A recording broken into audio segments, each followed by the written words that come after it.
Bonjour peuple de Dieu. Bonjour. Soyez les bienvenus dans la maison de notre Dieu en ce jour de fête. Christ est ressuscité. Alléluia. Christ est ressuscité. Alléluia. Il est vivant au milieu de nous. Amen. Amen. Que son nom soit glorifié. Amen. Bien-aimés dans le Seigneur, nous allons partager un message cet après-midi.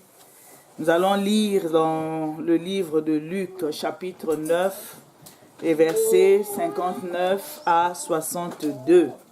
Évangile selon Luc, chapitre 9, et versets 59 à 62. Écoutons la parole de Dieu.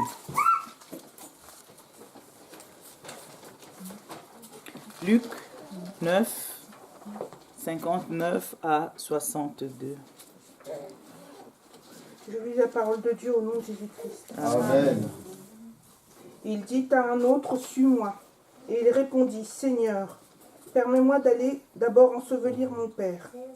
Mais Jésus lui dit, laisse les morts ensevelir leurs morts, et toi va annoncer le royaume de Dieu. Un autre dit, je te suivrai, Seigneur, mais permets-moi d'aller d'abord prendre congé de ceux de ma maison. Jésus lui répondit, quiconque met la main à la charrue et regarde en arrière n'est pas propre au royaume de Dieu. Amen. Amen. La question que l'Éternel Dieu nous pose en cet après-midi, c'est en qui as-tu cru? Bien-aimé, en qui as-tu cru? La parole de Dieu nous dit dans Jean 3,16, car Dieu a tant aimé le monde qu'il a donné son Fils unique afin que quiconque croit en lui ne périsse point, mais qu'il ait la vie éternelle. Amen. Amen. Le Seigneur, l'Éternel Dieu dit encore dans sa parole, dans Jean chapitre 1, les versets 12 à 13, il dit ceci, mais à tous ceux qui l'ont reçu, à ceux qui croient en son nom, elle a donné le pouvoir de devenir enfants de Dieu, lesquels sont nés non du sang, ni de la volonté de la chair, ni de la volonté de l'homme, mais de Dieu. Amen. Amen. En qui as-tu cru? Lorsqu'on entend le verbe croire, on voit automatiquement les croyants. Et qui est le croyant? Nous avons regardé le dictionnaire biblique. Le croyant, c'est celui-là qui croit ce que Dieu dit. Celui-là qui croit à la bonne nouvelle de Jésus-Christ. Amen. Amen. Alors, il nous dit aussi, le dictionnaire biblique, que le croyant, être croyant, c'est être convaincu. Lorsqu'on croit, c'est qu'on est convaincu. Alors, en qui as-tu cru? Voilà ce que le Seigneur te demande encore en cet après-midi. Il y en a qui croient en leur propre personne. Ils sont tellement sûrs d'eux, on dirait même imbus d'eux-mêmes, qu'ils ne croient qu'en eux-mêmes. Il y a d'autres qui croient en cet ami sincère, cet ami en qui ils ont mis leur confiance. Ils se disent qu'ils croient en cet ami. Ils croient pour d'autres aussi, peut-être à leurs parents, parce qu'ils se disent, en dehors de leurs parents, qui leur font tout, il n'y a personne d'autre. Ainsi de suite. On prend aussi le cas de ceux qui croient en leur fétiche, parce que cela leur a été donné, remis, parce qu'ils attendent quelque chose de ce fétiche et ils y croient fortement. Ils se disent, en dehors de ce fétiche, il n'y a rien d'autre. En qui as-tu cru? Bien-aimé dans le Seigneur, un jour nous avons accepté Jésus-Christ comme Seigneur et Sauveur personnel dans notre vie. Nous avons dit qu'en dehors de Jésus-Christ, il n'y a personne. C'est en lui seul que nous avons mis notre confiance. C'est lui qui nous a convaincus. Et nous savons qu'en dehors de lui, il n'y a personne parce que nous lui avons donné tout notre cœur. Nous lui avons dit que c'est toi, Seigneur Jésus, désormais, qui va régner sur notre cœur, sur les sentiments de nos cœurs. Bien-aimés dans le Seigneur, nous avons entendu la parole de Dieu dans Jean chapitre 3, le verset 16, et aussi dans Jean chapitre 1, les versets 12 à 13. Elle nous dit bien la parole de Dieu que ce ne sont que ceux-là qui ont cru et qui croient en Jésus-Christ, qui acceptent Jésus-Christ comme Seigneur et Sauveur personnel, qui deviennent enfants de Dieu. Il n'y a pas de polémique, il n'y a pas sujet à discussion, c'est la parole de Dieu, uniquement ceux-là qui croient en notre Seigneur Jésus-Christ. Amen. Amen. Alors, en qui as-tu cru? Nous avons entendu le texte de base de Luc chapitre 9, versets 59 à 62. Nous avons entendu le Seigneur Jésus-Christ parler à quelqu'un, s'adresser à des gens précis, parce que ce n'est pas à la même personne que le Seigneur a parlé tout ce temps. Parce que nous avons différentes réponses qui ont été données. Le Seigneur a parlé à des gens qui se sont retrouvés dans le lieu où le Seigneur était en train d'enseigner, où il avait enseigné. Parce que le Seigneur a fait, chaque fois qu'il se déplaçait, nous dit la parole de Dieu qu'il y avait des foules qui le suivaient. Des foules qui le suivaient dans le lieu où il était et des foules aussi qui venaient de plusieurs endroits et qui le suivaient au fur et à mesure dans tous les villages ou dans toutes les contrées où il passait, les gens étaient là. Et autour du Seigneur Jésus-Christ, il y avait aussi les disciples. Les disciples étaient là tout au long du parcours. Les disciples travaillaient parce qu'ils étaient enseignés par leur maître.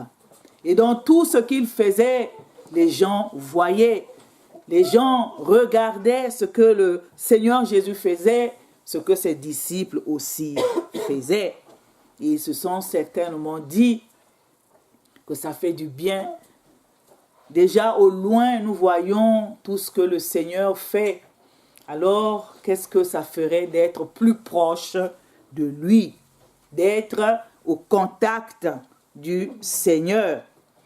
Voilà pourquoi le premier a dit, il s'est approché et le Seigneur lui a dit, suis-moi. Suis-moi parce que le Seigneur, pour travailler, il a besoin des uns et des autres. Amen. Amen. Il a dit à cette personne, suis-moi. Et au verset, donc nous sommes au verset 59, la personne a dit, Seigneur, permets-moi d'aller d'abord ensevelir mon père. Et le Seigneur lui a dit, laisse les morts ensevelir leurs morts, et toi, va annoncer le royaume de Dieu. Amen. Amen. Le second a dit, je te suivrai, Seigneur, mais permets-moi d'abord d'aller prendre congé de ceux de ma maison. Bien-aimés dans le Seigneur. Le Seigneur a besoin des uns et des autres. Le Seigneur leur dit, suis-moi un tel, suis-moi telle personne. Mais les gens ont donné des réponses.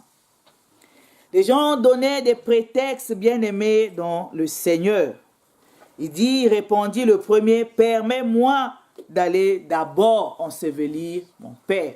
Je ne dis pas non, mais je veux d'abord aller ensevelir mon Père. Pour ne pas dire que, ou pour tout simplement dire qu'il a eu l'autorisation du Seigneur Jésus-Christ pour aller d'abord s'occuper de son Père. Il veut bien, mais il veut d'abord aller s'occuper de son Père. Il met une barrière. Amen. Amen. Parce que le Seigneur, en l'appelant, le Seigneur a une mission bien précise pour lui. Il dit, va annoncer le royaume de Dieu. Va annoncer le royaume de Dieu. Et le second dit, permets-moi d'abord d'aller prendre congé de ceux de ma maison. Je te suivrai, mais il faut que j'aille d'abord prendre le consentement de ceux de ma famille.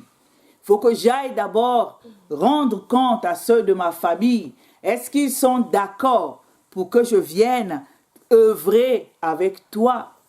Est-ce qu'ils vont donner leur accord pour que je vienne avec toi pour annoncer le royaume de Dieu?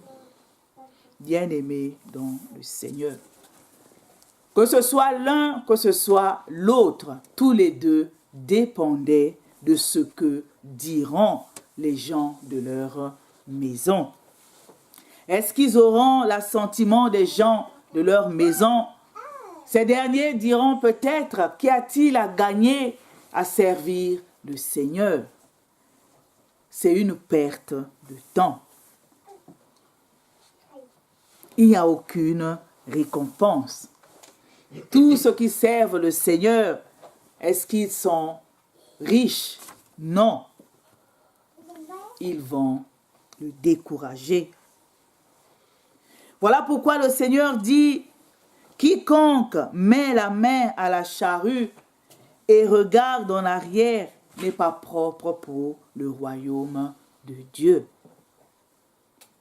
Ces deux personnes ont vu ce que le Seigneur Jésus a fait tout au long de ses voyages, dans les contrées, dans les villages.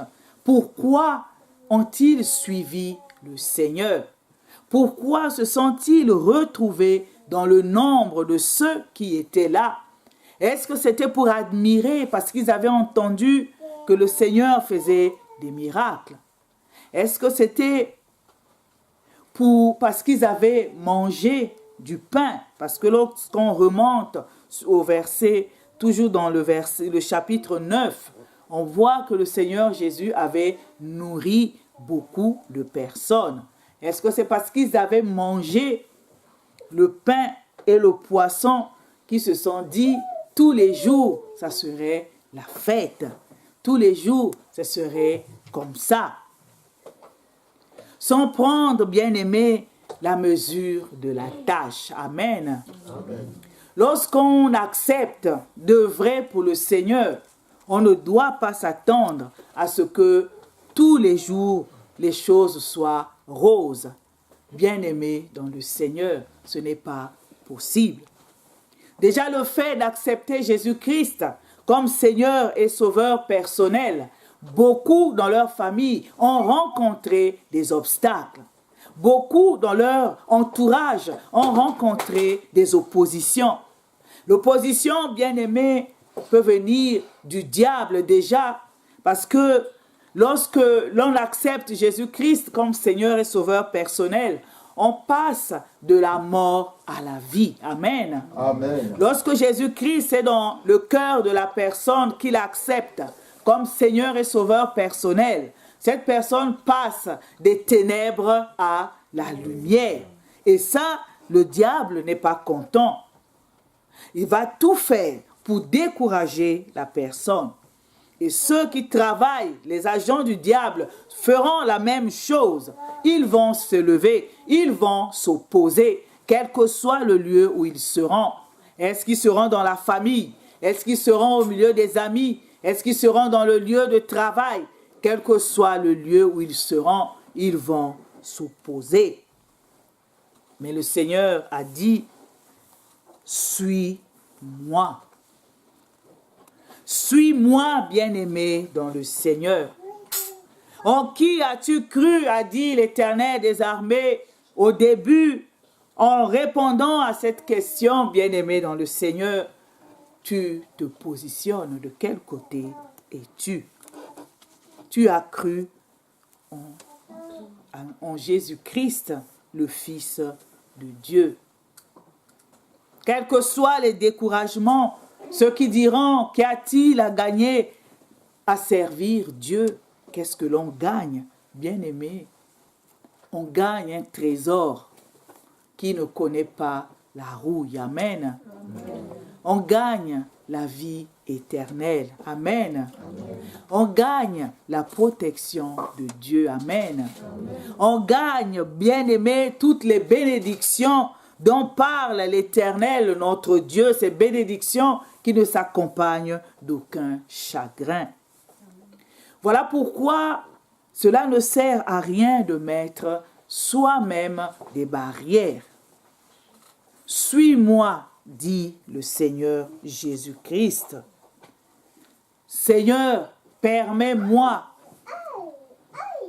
Je vais te suivre, mais d'abord, ce sont des obstacles, ce sont des barrières que les personnes mettent elles-mêmes.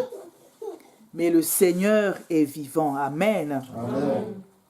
Le Seigneur est vivant parce qu'il dit que celui qui met la main à la charrue n'a pas le droit de regarder en arrière. Amen. Parce qu'il doit avancer. Il doit avancer avec le Seigneur. Avancer sans regarder en arrière. Avancer pour atteindre le but. En qui as-tu cru, te demande cet après-midi le Seigneur. Tu as cru en Jésus-Christ, le Fils du Dieu vivant, celui qui donne la vie éternelle, bien-aimé dans le Seigneur. Alors avance avec le Seigneur Jésus-Christ et ne regarde plus en arrière.